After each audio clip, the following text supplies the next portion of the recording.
ಇವತ್ತು devolution of taxes ಬಂದಿರತಕ್ಕಂಥದ್ದು ನೆನ್ನೆ ಮೊನ್ನೆಯಿಂದಲ್ಲ.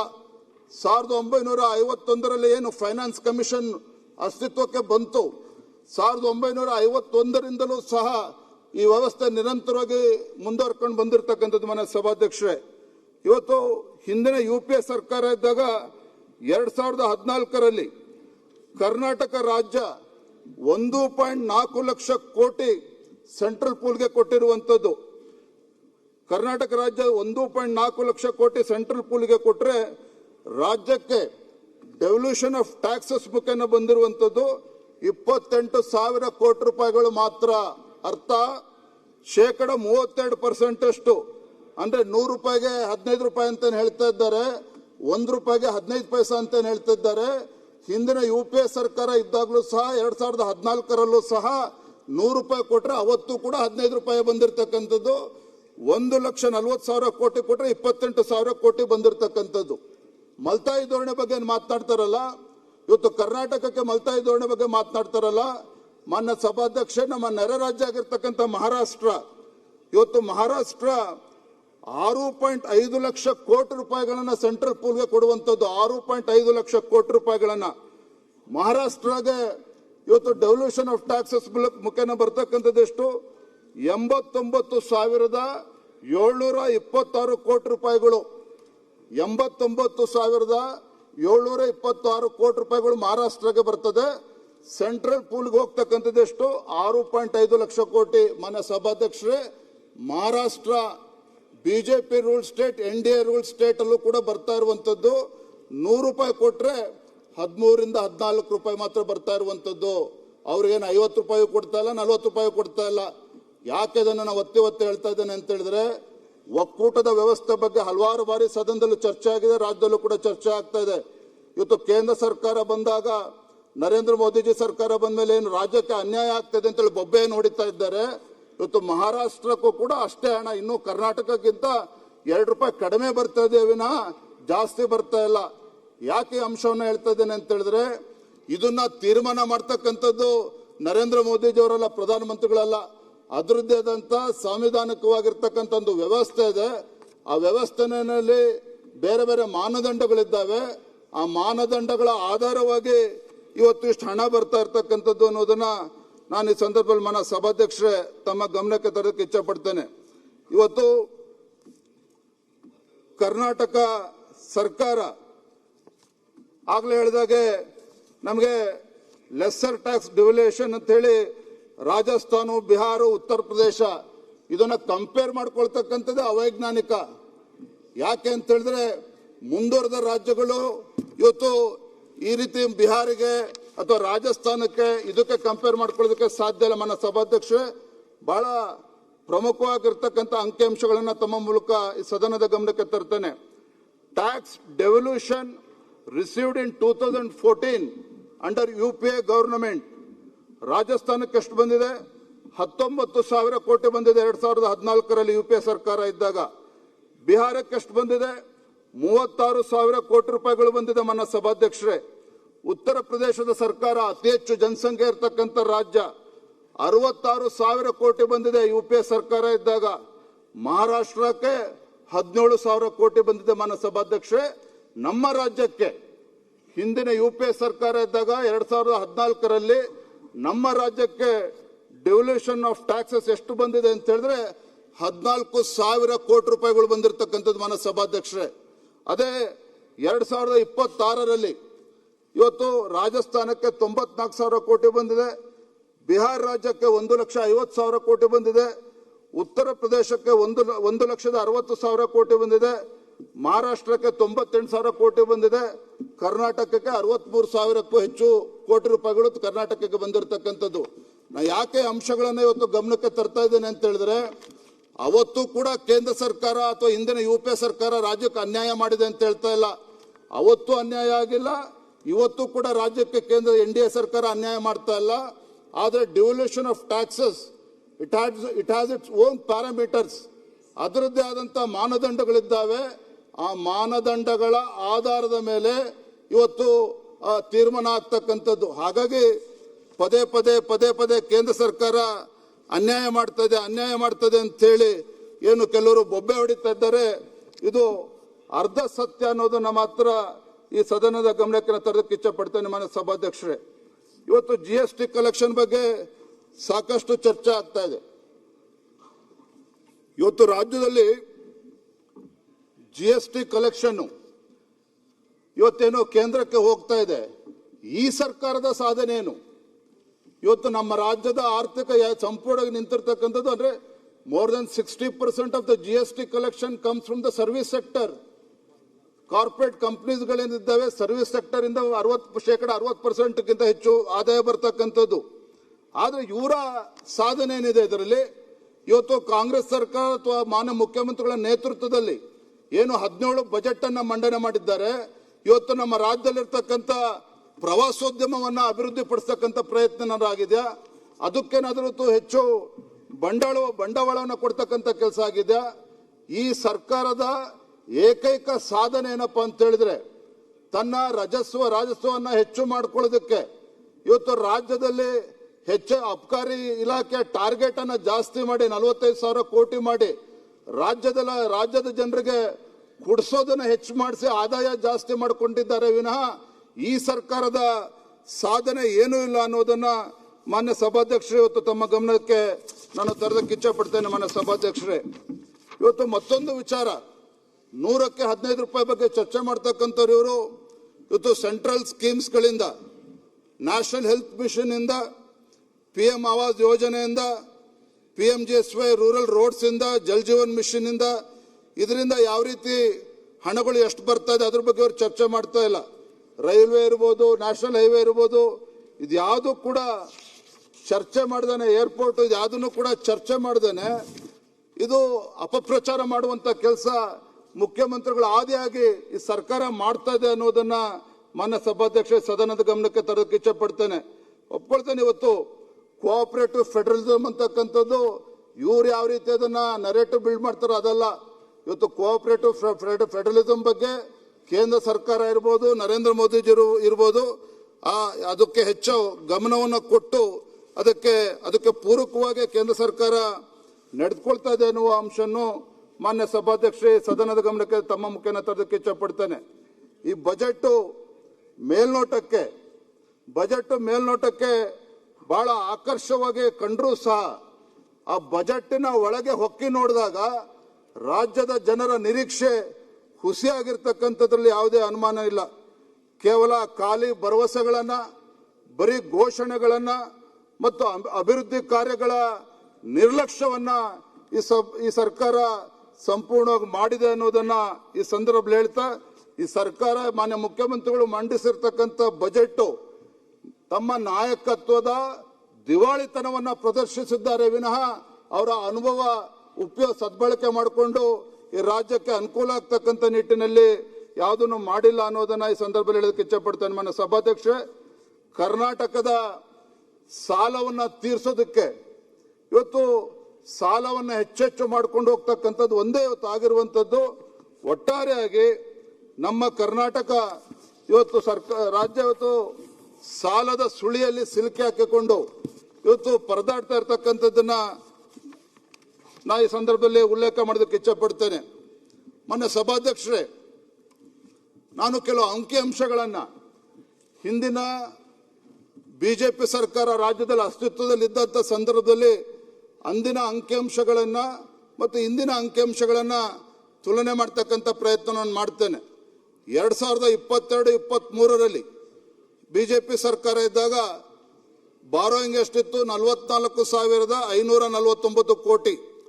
ಟೋಟಲ್ ಲಯಬಿಲಿಟಿ ಎಷ್ಟಿತ್ತು? 5,18,366 ಕೋಟಿ. ಈ 5,18,366 ಕೋಟಿ ನನ್ನ ಆಡಳಿತ ಪಕ್ಷದ ಸದಸ್ಯರು ಮಾತನಾಡ್ತಾ ಹೇಳ್ತಿದ್ರು, ಏನ್ ಬಿಜೆಪಿ ಸರ್ಕಾರನೇ 5,18,000 ಕೋಟಿ ಸಾಲ ಮಾಡಿದೆ ನಂಗೆ ಉಲ್ಲೇಖ ಮಾಡ್ತಾ ಇದ್ರು. ಹಿಂದಿನ ಎಲ್ಲಾ ಸರ್ಕಾರಗಳು ಏನು ಸಾಲ ಮಾಡಿದ್ರು ಅದೆಲ್ಲವನ್ನು ಕೂಡ ಒಟ್ಟು ಹಾಕಿದ್ರೆ 5,18,000 ಕೋಟಿ ಅನ್ನೋದನ್ನ ಹೇಳ್ತಾ, ಇಂಟ್ರೆಸ್ಟ್ ಪೇಮೆಂಟ್ ಬಡ್ಡಿಗೆ 28,427 ಕೋಟಿ ಆಗಿರುವಂತದ್ದು. ಆದರೆ ಇವತ್ತೇನಾಗಿದೆ ಪರಿಸ್ಥಿತಿ? ಹಿಂದೆ ಬಾರೋಯಿಂಗ್ 44,549 ಕೋಟಿ ಇದ್ರೆ ಈ ಸರ್ಕಾರ ಬಂದ ಮೇಲೆ 23-24ರಲ್ಲಿ 44,549 ಕೋಟಿಯಿಂದ 85,818 ಕೋಟಿಗೆ ಹೋಗ್ತದೆ. ಇಂಟ್ರೆಸ್ಟ್ ಪೇಮೆಂಟ್ 34,027 ಕೋಟಿ 34,027 ಕೋಟಿಗೆ ಹೋಗ್ತದೆ. 24, 25, 25, 26, 27ಕ್ಕೆ ಲೆಕ್ಕ ಹಾಕಿದ್ರೆ 22, 23ರಲ್ಲಿ 44,549 ಕೋಟಿ ಸಾಲ ಇದ್ರೆ ಈಗ 26, 27ರಲ್ಲಿ 1,32,000 ಕೋಟಿಗೂ ಹೆಚ್ಚು ಸಾಲವನ್ನು ಮಾಡಿರ್ತಕ್ಕಂಥದ್ದು. ಟೋಟಲ್ ಲಯಬಿಲಿಟಿ ಎಷ್ಟಾಗಿದೆ? 8,24,389 ಕೋಟಿ. ಇಂಟ್ರೆಸ್ಟ್ ಪೇಮೆಂಟೇ 53,332 ಕೋಟಿ ಅನ್ನೋದನ್ನ ಈ ಸದನದ ಗಮನಕ್ಕೆ ತರಕ್ಕೆ ಇಚ್ಛಪಡಿದೆ. ಇಲ್ಲಿ ಗಮನಿಸಬೇಕಾಗಿರ್ತಕ್ಕಂಥ ಅಂಶ ಏನು ಅಂತ ಹೇಳಿದ್ರೆ 4,48,000 ಕೋಟಿ ಗಾತ್ರದ ಬಜೆಟ್ ಆದರೂ ಸಹ ಈ ಹಣದಿಂದ ಎಷ್ಟೊತ್ತು ರಾಜ್ಯದಲ್ಲಿ ಕ್ಯಾಪಿಟಲ್ ಇನ್ವೆಸ್ಟ್ಮೆಂಟ್ಗೆ ಹೋಗಿದೆ ಅನ್ನೋದನ್ನು ಕೂಡ ಇವತ್ತು ನಾವು ಆಲೋಚನೆ ಮಾಡಬೇಕಾಗಿದೆ. ಯಾವುದೇ ಹಣವನ್ನ ಹೆಚ್ಚು ಕ್ಯಾಪಿಟಲ್ ಇನ್ವೆಸ್ಟ್ಮೆಂಟ್ಗೆ ಬಳಕೆ ಮಾಡಿಕೊಳ್ಳದೇನೆ ಇವತ್ತು ಸಂಪೂರ್ಣವಾಗಿ ಸಾಲ ಬಡ್ಡಿ ಕಟ್ತಕ್ಕಂಥದ್ದು ರೆವಿನ್ಯೂ ಎಕ್ಸ್ಪೆಂಡಿಚರ್ಗೆ ಅದು ಬಳಸ್ತಾ ಇರ್ತಕ್ಕಂಥದ್ದು ನೋಡ್ತಾ ಇದ್ದೇವೆ. ಮಾನ್ಯ ಸಭಾಧ್ಯಕ್ಷ, ಬಂಡವಾಳ ವೆಚ್ಚ 2022-23ರಲ್ಲಿ ಹಿಂದಿನ ಬಿಜೆಪಿ ಸರ್ಕಾರ ಇದ್ದಾಗ ಬಂಡವಾಳ ವೆಚ್ಚ 57,348 ರೂಪಾಯಿ ಇತ್ತು.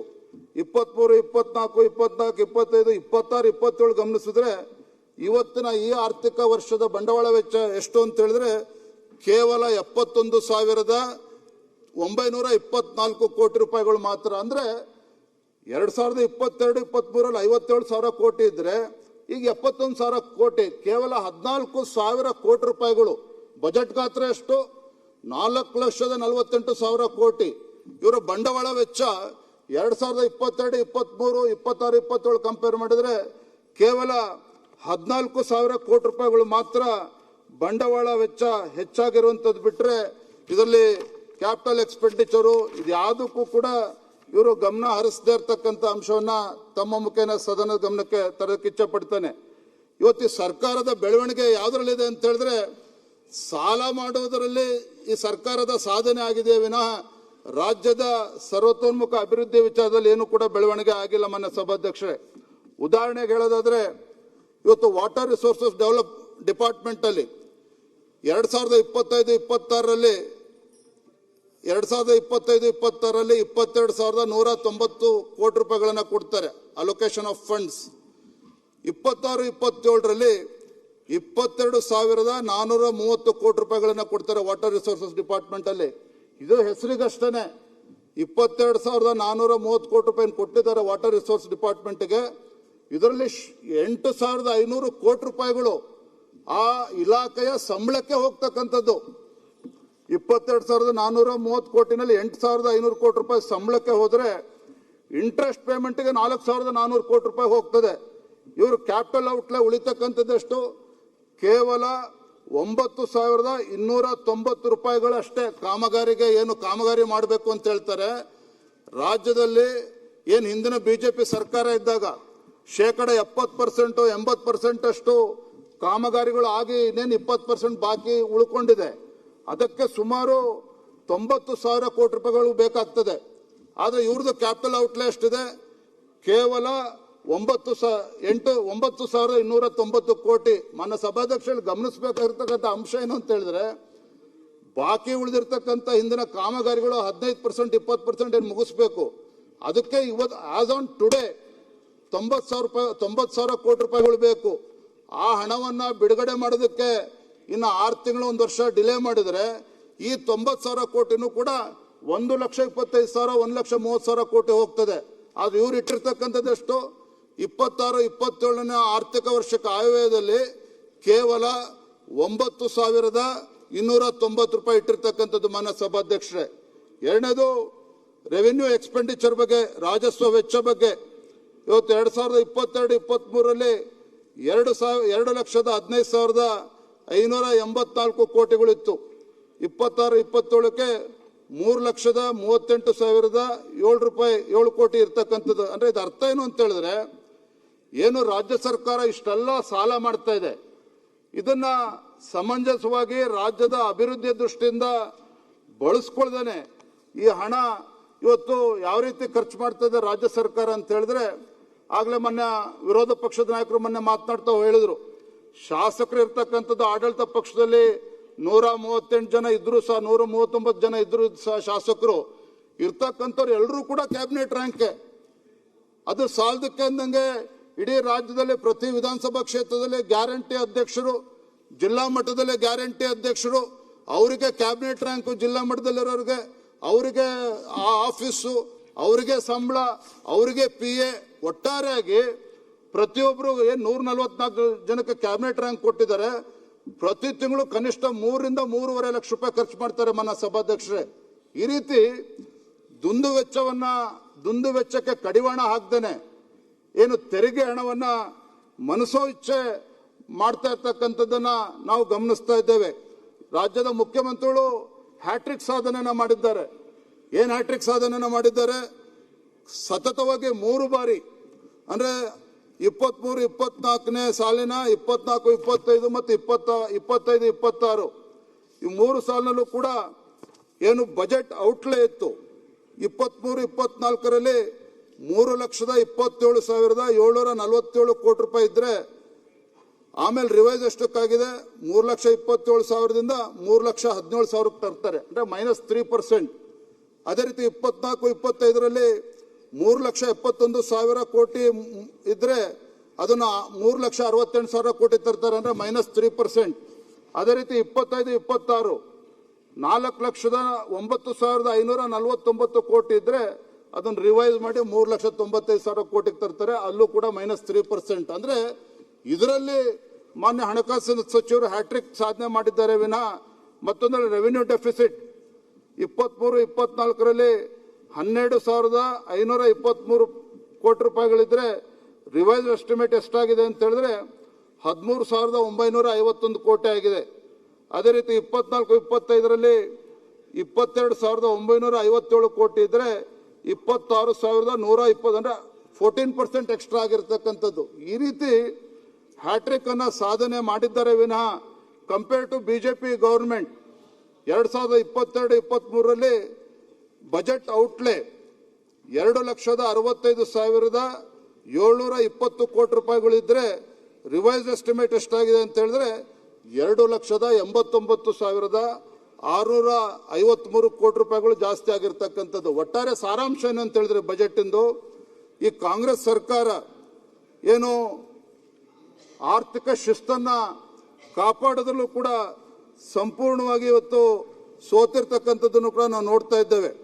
ನೌಕರಿಗೆ ಸಂಬಳ ಕೊಡ್ತಕ್ಕಂಥ ವಿಚಾರದಲ್ಲೂ ಕೂಡ ಸಾಲ ಮಾಡಬೇಕು, ಬಡ್ಡಿ ಕಟ್ಟಕ್ಕೂ ಕೂಡ ಇವತ್ತು ರಾಜ್ಯ ಸರ್ಕಾರ ಇವತ್ತು ಸಾಲ ಮಾಡುವಂತಹ ಒಂದು ದುಸ್ಥಿತಿಗೆ ಇವತ್ತು ರಾಜ್ಯ ಸರ್ಕಾರ ತಂದಿರುವಂಥದ್ದು, ಈ ಸರ್ಕಾರ ಕಾಂಗ್ರೆಸ್ ಸರ್ಕಾರ ತಂದಿರತಕ್ಕಂಥದ್ದು ಈ ನಾಡಿನ ದುರ್ದೈವ ಅಂತೇಳಿ ನಾನು ಈ ಸಂದರ್ಭ ಹೇಳಕ್ಕೆ ಇಚ್ಛಪಡ್ತೇನೆ. ಮಾನ್ಯ ಸಭಾಧ್ಯಕ್ಷರೇ, GSDP ಬಗ್ಗೆ ಸಾಕಷ್ಟು ಚರ್ಚೆ ಆಗ್ತಾ ಇದೆ.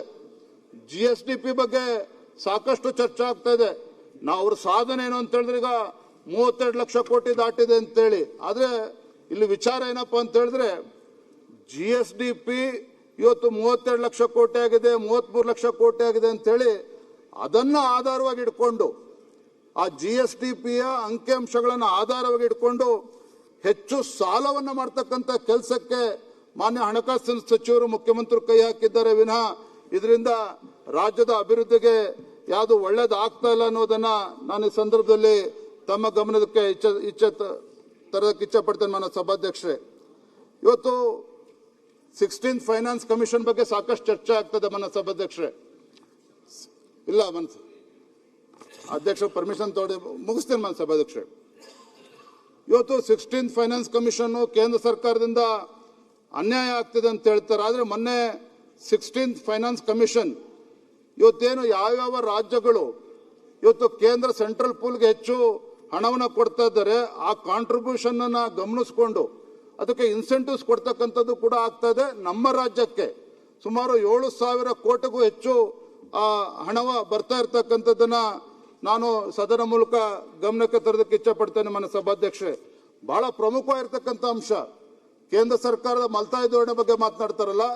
ಇವತ್ತು ನಮ್ಮ ರಾಜ್ಯದಲ್ಲಿ ಅರ್ಬನ್ ಲೋಕಲ್ ಬಾಡೀಸು, ಅದೇ ರೀತಿ ನಮ್ಮ ರೂರಲ್ ಲೋಕಲ್ ಬಾಡೀಸು ಇವತ್ತು ಅದಕ್ಕೆ ಚುನಾವಣೆಗಳು ಸರಿಯಾದ ಸಮಯಕ್ಕೆ ಆಗದೇನೆ ನಮ್ಮ ರಾಜ್ಯಕ್ಕೆ ಎಷ್ಟು ಅನ್ಯಾಯ ಆಗ್ತದೆ ಅಂತ ಹೇಳಿದ್ರೆ, ಸ್ಥಳೀಯ ಸಂಸ್ಥೆಗಳ ಚುನಾವಣೆ ರಾಜ್ಯ ಸರ್ಕಾರ ಸೂಕ್ತ ಸಮಯದಲ್ಲಿ ಮಾಡ್ದೇನೆ ನಮ್ಮ ರಾಜ್ಯಕ್ಕೆ ಪ್ರತಿ ವರ್ಷ 25,000 ರಿಂದ 30,000 ಕೋಟಿ ರೂಪಾಯಿಗಳು ಇವತ್ತು ನಮ್ಮ ರಾಜ್ಯಕ್ಕೆ ಕೇಂದ್ರದಿಂದ ಏನು ಬರಬೇಕು ಅದು ಬರ್ತಾ ಇಲ್ಲ.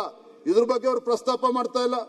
3 ವರ್ಷದ ಹಿಂದೆನೆ ಈ ಲೋಕಲ್ ಬಾಡಿ ಎಲೆಕ್ಷನ್ ನಡೆಸಿದ್ದೇ ಆದರೆ ಪ್ರತಿ ವರ್ಷನೂ ಕೂಡ ಕನಿಷ್ಠ 20,000 ಕೋಟಿ ಈ ರಾಜ್ಯಕ್ಕೆ ಬರ್ತಾ ಇತ್ತು ಅನ್ನೋ ಅಂಶವನ್ನು ಕೂಡ ತಮ್ಮ ಮುಖೇನ ಸದನದ ಗಮನಕ್ಕೆ ತರೋದಕ್ಕೆ ಇಚ್ಛೆ ಪಡ್ತೇನೆ. ನನ್ನ ಸಭಾಧ್ಯಕ್ಷೆ, ಫಿಲ್ಲಿಂಗ್ ಅಪ್ ಆಫ್ ವೇಕೆನ್ಸೀಸ್ ಬಗ್ಗೆ ಚರ್ಚೆ ಆಗ್ತಾ ಇದೆ. ನಾವು ನೋಡಿದ್ದೇವೆ, ಹುಬ್ಳಿನಲ್ಲಿ ಸಾವಿರಾರು ಸಂಖ್ಯೆಯಲ್ಲಿ ಯುವಕರು ಉದ್ಯೋಗ ಕೊಡ್ತಾ ಇಲ್ಲ. 2,50,000ಕ್ಕೂ ಹೆಚ್ಚು ಉದ್ಯೋಗಗಳು ಇವತ್ತು ಹುದ್ದೆಗಳು ಖಾಲಿ ಇದ್ದಾವೆ, ಅದನ್ನು ಭರ್ತಿ ಮಾಡ್ತಾ ಇಲ್ಲ ಅಂತೇಳಿ ರಾಜ್ಯ ಸರ್ಕಾರದ ವಿರುದ್ಧ ಹಲವಾರು ಬಾರಿ ಪ್ರತಿಭಟನೆಗಳು ಮಾಡಿದ್ದಾವೆ. ಇಲ್ಲಿ ರಾಜ್ಯ ಸರ್ಕಾರದ ದುರುದ್ದೇಶವೂ ಕೂಡ ಇದೆ. ಮಾನ್ಯ ಸಭಾಧ್ಯಕ್ಷರೇ, ಏನು ದುರುದ್ದೇಶ ಅಂತ ಹೇಳಿದ್ರೆ, ಸರ್ಕಾರ ಏನಾದರೂ ಒಂದು ಹೆಜ್ಜೆ ಮುಂದೋಗಿ ಈ ವೇಕೆನ್ಸೀಸ್ಗಳನ್ನೆಲ್ಲ ಫಿಲ್ ಮಾಡಿದ್ರೆ ಅವರೆಲ್ಲರೂ ಕೂಡ ಸಂಬಳ ಕೊಡಬೇಕಾಗ್ತದೆ. ಆ ಸಂಬಳ ಕೊಡಕ್ಕೆ ಹೋದ್ರೆ ಮತ್ತೆ ಅವ್ರದ್ದು ಫೈನಾನ್ಷಿಯಲ್ ಡಿಸಿಪ್ಲಿನ್, ಫಿಸ್ಕಲ್ ಡಿಸಿಪ್ಲಿನ್ ಬಗ್ಗೆ ಏನು ಮಾತನಾಡ್ತಾರೆ, ಇವೆಲ್ಲವೂ ಕೂಡ ಗಾಳಿಪಟ ಥರ ಹಾರು ಹೋಗ್ತದೆ. ಹಾಗಾಗಿ ಕುತಂತ್ರ ಷಡ್ಯಂತ್ರ ಏನು ಅಂತ ಹೇಳಿದ್ರೆ, ಈ ವೇಕೆನ್ಸೀಸನ್ನ ಫಿಲ್ ಮಾಡದೇ ಇರ್ತಕ್ಕಂಥ ಪರಿಣಾಮ ಏನು ಅಂತ ಹೇಳಿದ್ರೆ, ರಾಜ್ಯ ಸರ್ಕಾರಕ್ಕೆ ಪ್ರತಿ ವರ್ಷ ಕನಿಷ್ಠ ಸಂಬಳ ಕೊಡದೇನೆ ಕನಿಷ್ಠ 15,000 ಕೋಟಿ ಪ್ರತಿ ವರ್ಷ ಕೂಡ ಉಳಿತಾ ಇದೆ.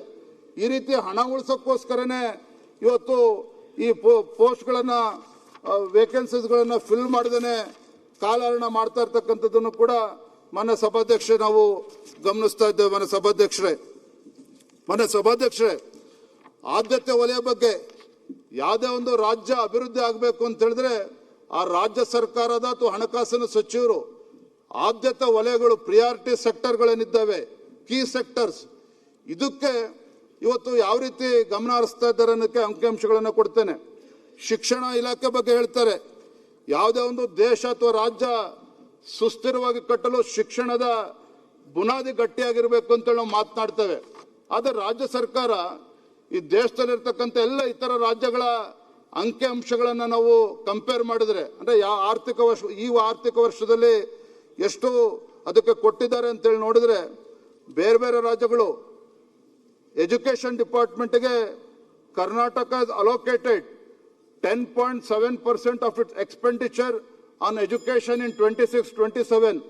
ಬೇರೆ ರಾಜ್ಯಗಳು 14.5% ಅಷ್ಟು ಕೊಟ್ಟರೆ ನಮ್ಮ ಸರ್ಕಾರ ಕೇವಲ 10.7% ಕೊಟ್ಟಿರ್ತಕ್ಕಂಥದ್ದು. ಆರೋಗ್ಯ ಕ್ಷೇತ್ರ ಮನೆ ಸಚಿವರಿಲ್ಲೇ ಇದ್ದಾರೆ. ರಾಷ್ಟ್ರೀಯ ಸರಾಸರಿ ಬೇರೆ ಬೇರೆ ರಾಜ್ಯಗಳು 6.2% ಅಷ್ಟು ಬಜೆಟ್ ಅಲ್ಲಿ ಕೊಟ್ಟರೆ ನಮ್ಮ ಸರ್ಕಾರ, ಕಾಂಗ್ರೆಸ್ ಸರ್ಕಾರ ಇವತ್ತು 4.3% ಅಷ್ಟು ಎಕ್ಸ್ಪೆಂಡಿಚರ್ 26-27ನೇ ಆಯವ್ಯಯದಲ್ಲಿ ಇಟ್ಟಿರ್ತಕ್ಕಂಥದ್ದು. ರೂರಲ್ ಡೆವಲಪ್ಮೆಂಟ್ ಬಗ್ಗೆ ಮಾನ್ಯ ಸಚಿವರು ಕೂಡ ಇದ್ದಾರೆ. ಬೇರೆ ಬೇರೆ ರಾಜ್ಯಗಳು ಇಡೀ ದೇಶದಲ್ಲಿ 4.9% ಕೊಟ್ಟರೆ ಇವತ್ತು ಕೇವಲ 2.8% ಅಷ್ಟೇ ಇವತ್ತು ಮಾನ್ಯ ಹಣಕಾಸು ಸಚಿವರು ಹಣವನ್ನು ನೀಡಿರ್ತಕ್ಕಂಥದ್ದು. ವಿಶೇಷವಾಗಿ ಮಾನ್ಯ ಸಭಾಧ್ಯಕ್ಷ, ಲೋಕೋಪಯೋಗಿ ಇಲಾಖೆ ಹಿಂದಿನ ಬಿಜೆಪಿ ಸರ್ಕಾರದಲ್ಲಿ 19, 20, 21, 22 ಎಲ್ಲವನ್ನು ನೋಡಿದಾಗ ಆಯವ್ಯಯದಲ್ಲಿ ಕೊಟ್ಟಿರ್ತಕ್ಕಂಥ ಅನುದಾನ ಎಷ್ಟು ಅಂತ ಹೇಳಿದ್ರೆ 41,900 ಕೋಟಿ ಕೊಟ್ಟರೆ ವೆಚ್ಚ ಆಗಿರ್ತಕ್ಕಂಥದ್ದು 41,625 ಕೋಟಿ ರೂಪಾಯಿಗಳು.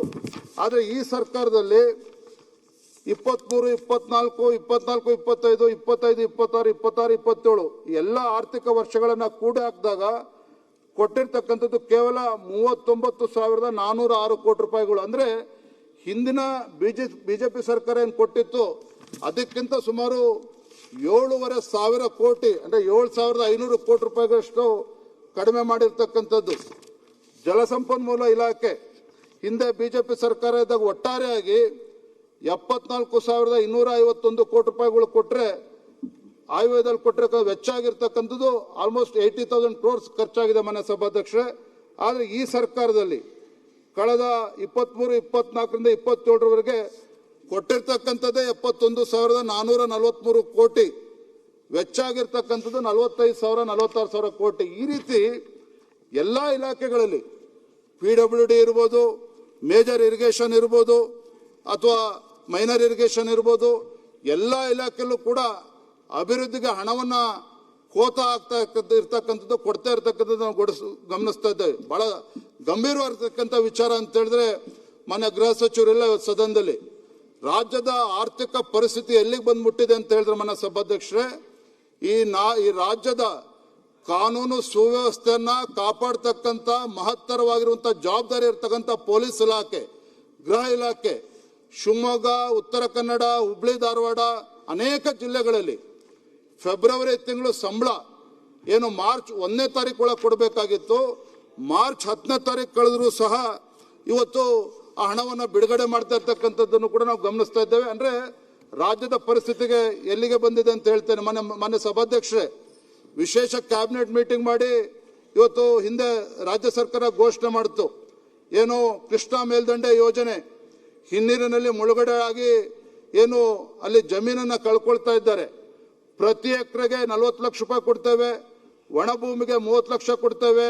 ಈ ರೀತಿ ಕ್ಯಾಬಿನೆಟ್ ಮೀಟಿಂಗ್ ಅಲ್ಲಿ ತೀರ್ಮಾನ ಆಗಿದೆ. ನಾನು ತಮ್ಮ ಮುಖೇನ ರಾಜ್ಯದ ಮುಖ್ಯಮಂತ್ರಿ ಕೇಳೋದಕ್ಕೆ ಇಚ್ಛೆ ಪಡ್ತೇನೆ, ಎಷ್ಟು ಹಣವನ್ನ ಇವತ್ತು ಇದಕ್ಕೆ ಮೀಸಲಿಟ್ಟಿದ್ದೀರಿ ಅನ್ನೋದನ್ನು ಕೂಡ ಇವತ್ತು ಮಾನ್ಯ ಮುಖ್ಯಮಂತ್ರಿಗಳು ಉತ್ತರ ಕೊಡಬೇಕು ಅಂತೇಳಿ ತಮ್ಮ ಮುಖೇನ ನಾನು ಆಗ್ರಹ ಪಡಿಸ್ತೇನೆ. ಮಾನ್ಯ ಸಭಾಧ್ಯಕ್ಷರೇ, ಇವತ್ತು ಪ್ರೊಫೆಸರ್ ಗೋವಿಂದರಾವ್ ಅವರ ಅಧ್ಯಕ್ಷತೆಯಲ್ಲಿ ಮನೆ ವರದಿನೂ ಕೂಡ ಕೊಟ್ಟಿದ್ದಾರೆ ಹೋದ ತಿಂಗಳು. ಬಹಳ ಗಮನಿಸಬೇಕಾಗಿರ್ತಕ್ಕಂಥ ಅಂಶ ಅಂತ ಹೇಳಿದ್ರೆ, ಇವತ್ತು ಮಾನ್ಯ ಮುಖ್ಯಮಂತ್ರಿ ಬಹುತೇಕ ಹಿಂದೆ 5 ವರ್ಷ ಮುಖ್ಯಮಂತ್ರಿಗಳಾಗಿದ್ರು, ಈಗ ಆಲ್ಮೋಸ್ಟ್ 3 ವರ್ಷ ಕಂಪ್ಲೀಟ್ ಮಾಡ್ತಾ ಇದ್ದಾರೆ.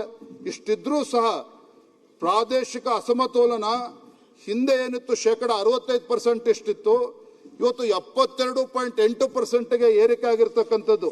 ನಾನು ಇಷ್ಟೇ ಹೇಳುವಂಥದ್ದು, ಇವತ್ತು ಇಷ್ಟೆಲ್ಲ ಇವತ್ತು ಪ್ರಾದೇಶಿಕ ಅಸಮಾಧಾನದ ಬಗ್ಗೆ ವರದಿ ಬಂದಂಥ ಸಂದರ್ಭದಲ್ಲಿ ಮಾನ್ಯ ಮುಖ್ಯಮಂತ್ರಿಗಳು ಇವತ್ತು ಎಷ್ಟು ಹಣವನ್ನ ಇದಕ್ಕೆ ಮೀಸಲಿಟ್ಟಿದ್ದಾರೆ ಅನ್ನೋದನ್ನು ಕೂಡ ಮಾನ್ಯ ಸಭಾಧ್ಯಕ್ಷ ಉತ್ತರ ಮುಗಿಸ್ಬಿಡ್ತೇನೆ. ಮಾನ್ಯ ಸಭಾಧ್ಯಕ್ಷ, ಇವತ್ತು ಮುಗಿಸ್ತೇನೆ ಸಭಾಧ್ಯಕ್ಷ. ಇವತ್ತು ಅಲ್ಪಸಂಖ್ಯಾತರ ಬಗ್ಗೆ ಹೇಳ್ತಾರೆ. ಇವತ್ತು ಮಾನ್ಯ ಮುಖ್ಯಮಂತ್ರಿಗಳು ಎಲ್ಲ ಸಮುದಾಯಗಳಿಗೂ ಕೂಡ ನ್ಯಾಯ ಕೊಡ್ತೇನೆ ಅಂತೇಳಿ ಹಲವಾರು ಬಾರಿ ಹೇಳಿದ್ದಾರೆ.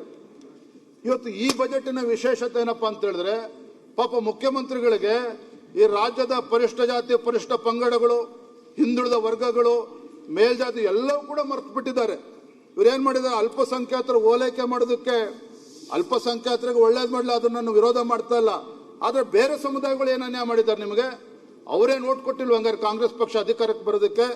ಕೇವಲ ಅಲ್ಪಸಂಖ್ಯಾತರನ್ನ ಓಲೈಕೆ ಮಾಡಿಕೊಂಡು ಇವತ್ತು ಅಲ್ಪಸಂಖ್ಯಾತರ ಓಲೈಕೆ ಎಲ್ಲಿಗೆ ಬಂದು ಮುಟ್ಟಿದೆ ಅಂತ ಹೇಳಿದ್ರೆ ಮಾನ್ಯ ಸಭಾಧ್ಯಕ್ಷರೇ, ಇವತ್ತು OTS ಸ್ಕೀಮನ್ನು ಕೂಡ ಪ್ರಪೋಸ್ ಮಾಡಿದ್ರೆ, 1 ಟೈಮ್ ಸೆಟ್ಲ್ಮೆಂಟ್. ಆದರೆ ಬೇರೆ ಸಮುದಾಯಗಳಲ್ಲೂ ಕೂಡ ವ್ಯವಸ್ಥೆ ಮಾಡ್ಬೋದಿತ್ತಲ್ಲ, ಕಲ್ಪಿಸ್ಕೊಡ್ಬೇಕಾಗಿತ್ತಲ್ಲ.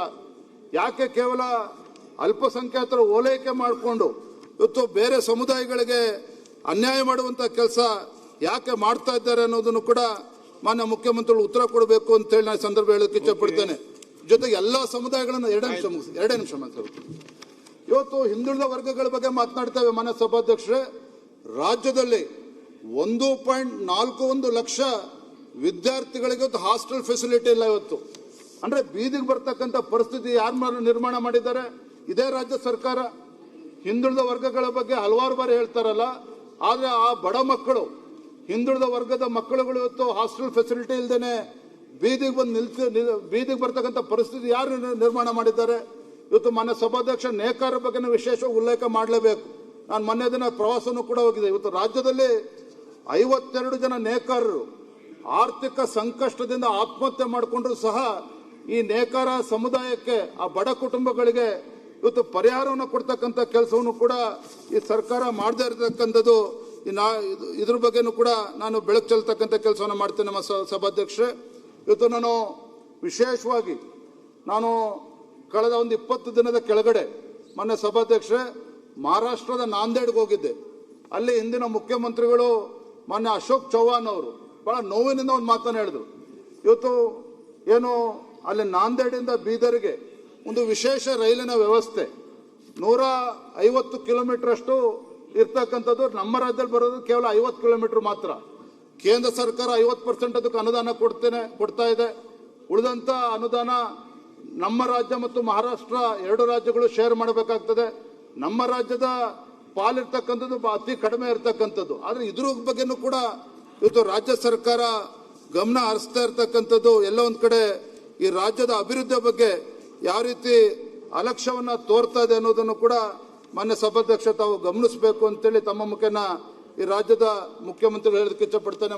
ಮಾನ್ಯ ಮುಖ್ಯಮಂತ್ರಿಗಳೇ, ಇಷ್ಟೇ ನಾನು ಹೇಳ್ತಕ್ಕಂಥ ಮಾನ್ಯ ಸಭಾಧ್ಯಕ್ಷರೇ, ಇಷ್ಟೊಂದು ಅನುಭವ ಇರ್ತಕ್ಕಂಥ ಮಾನ್ಯ ಮುಖ್ಯಮಂತ್ರಿಗಳು, ದೇವರಾಜ ಅರಸವರ ದಾಖಲೆ ಮುರಿದಿದ್ದೇನೆ, 17 ಬಜೆಟ್ ಅನ್ನು ಮಂಡನೆ ಮಾಡಿರ್ತಕ್ಕಂಥ ಮುಖ್ಯಮಂತ್ರಿಗಳು, ನಿಜವಾಗ್ಲೂ ಕೂಡ ಒಂದು ಸುವರ್ಣಾವಕಾಶ ಇತ್ತು. ಈಗಲೂ ಕೂಡ ಕಾಲ ಮಿಂಚಿಲ್ಲ. ತಮ್ಮ ಉತ್ತರದಲ್ಲಿ ರಾಜ್ಯದ ಎಲ್ಲ ಸಮುದಾಯಗಳಿಗೆ ನ್ಯಾಯ ಕೊಡ್ತಕ್ಕಂಥ ನಿಟ್ಟಿನಲ್ಲಿ ಮತ್ತೆ ರಾಜ್ಯದ ಸರ್ವತೋನ್ಮುಖ ಅಭಿವೃದ್ಧಿಯ ವಿಚಾರದಲ್ಲಿ ಅವರು ಗಟ್ಟಿಯಾದಂಥ ನಿರ್ಣಯ ತೆಗೆದುಕೊಳ್ಬೇಕು. ಕೇವಲ ಕೇಂದ್ರ ಸರ್ಕಾರದ ಮೇಲೆ ಗೂಬೆ ಕೂರಿಸ್ಕೊಂಡು ಇವತ್ತು ಒಕ್ಕೂಟದ ವ್ಯವಸ್ಥೆ ಬಗ್ಗೆ ಮಾತನಾಡಿಕೊಂಡು ರಾಜ್ಯಕ್ಕೆ ಅನ್ಯಾಯ ಮಾಡುವಂಥದ್ದನ್ನ ಈಗಲಾದರೂ ಕೂಡ ನಿಲ್ಲಿಸಬೇಕು ಅಂತೇಳಿ ತಮ್ಮ ಮುಖೇನ ರಾಜ್ಯದ ಮುಖ್ಯಮಂತ್ರಿಗಳಲ್ಲಿ ವಿನಂತಿ ಮಾಡಿ ನನ್ನ ಮಾತುಗಳಿಗೆ ಮುಗಿಸ್ತಾ ಇದ್ದೇನೆ ಮಾನ್ಯ ಸಭಾಧ್ಯಕ್ಷ.